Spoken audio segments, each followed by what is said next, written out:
दादी थी। दादी की 2 बहुएं थी। बहुएं थी तो घर में गौ माताएं भी थी। एक दिन दोनों बहुएं बोली, माँ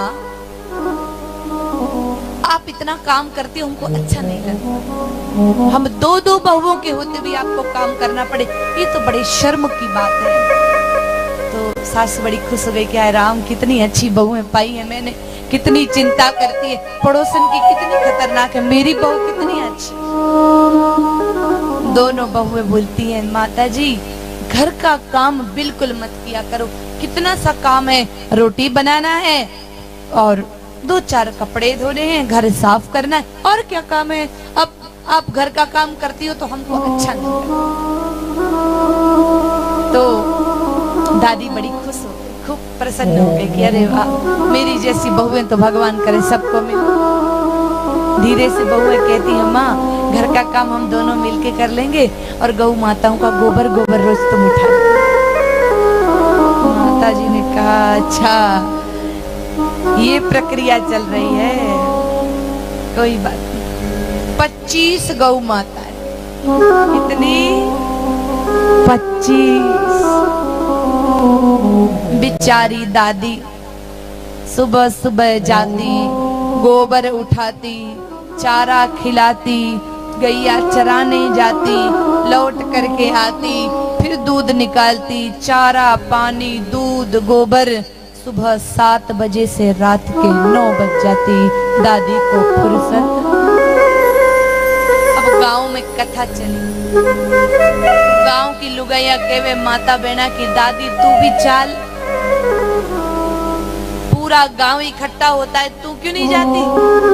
दादी बोली कि टाइम ही नहीं है, देख रही हो ना, सुबह सुबह गौ माताओं का गोबर उठाती हूँ और सुबह सुबह दूध निकालती हूँ, दिन भर हो जाता है। अब तुम ही बताओ, गौ माताओं को भूखा प्यासा छोड़ के कथा सुनो तो क्या पुण्य मुझे मिलेगा।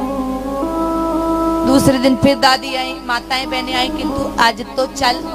दादी ने कहा आज भी नहीं जाऊंगी। तीसरे दिन माताओं ने कहा भाई आज तो चलना ही पड़ेगा।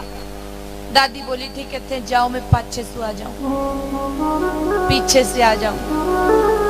माताएं चली गई, पीछे से दादी गई पंडाल में और सीधी बैठ गई सबके मध्य में और गोबर से हाथ भरे, हाथ भी नहीं तो हाथ धोएगी तो टाइम लगेगा, फिर भरना ही है वो।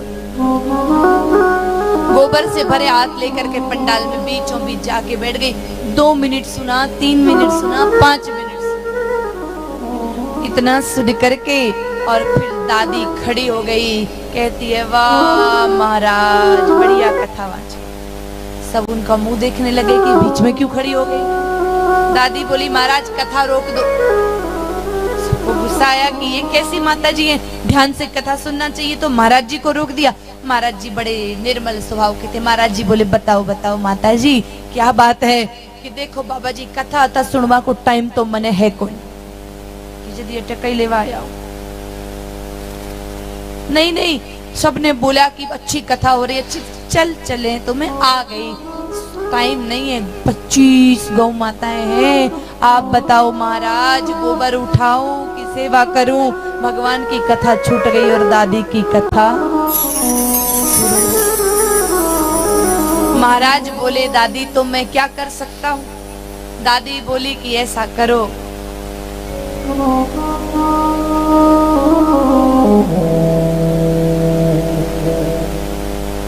एक काम एक बात बता दो कि मैं क्या करूं जिससे कि मेरे जीवन का कल्याण हो जाए।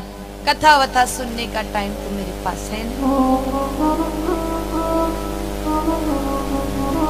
बोलिए गौ माता की। गौ माता पधारी थी सबको आशीर्वाद देने के।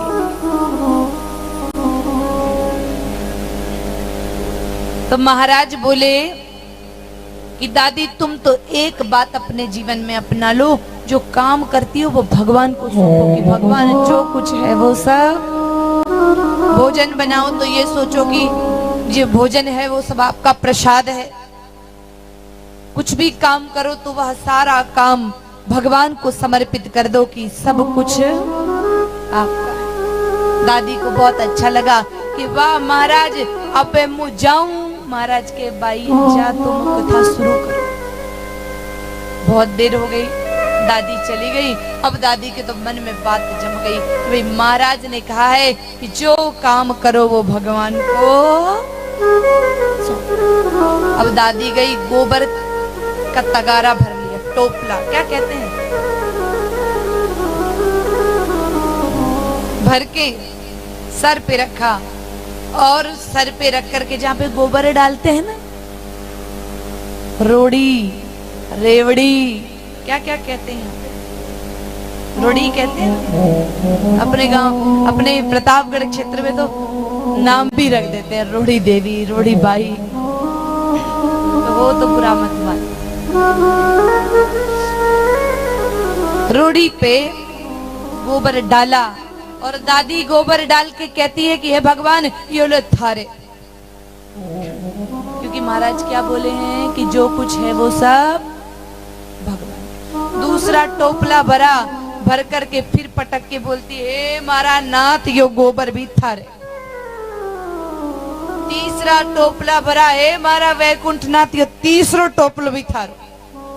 अब इधर नारद जी नारायण नारायण नारायण नारायण करते करते वैकुंठ पहुंचे। अब वैकुंठ पहुंच के देखते हैं तो ठाकुर जी तो तरह तरह गोबर में बैठे। नारद जी पूछो प्रभु आज की खुजली वजली हो गई क्या, गोबर में क्यों बैठे हो?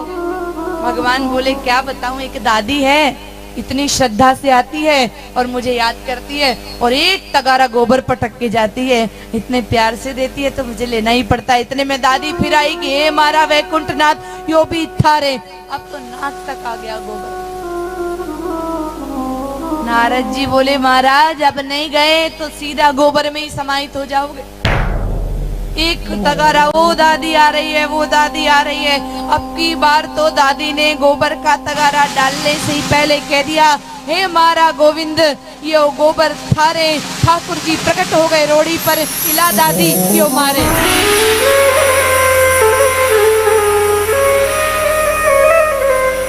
सच्चे भाव से कर्म करो और कर्म में धर्म जोड़ दो तो साक्षात परमात्मा प्रकट हो जाते हैं, साक्षात ईश्वर प्रकट हो जाते हैं। भावना शुद्ध हो, कर्म श्रेष्ठ हो और कर्म के साथ धर्म हो, तब जाकर के जीवन आनंदित बन जाता है।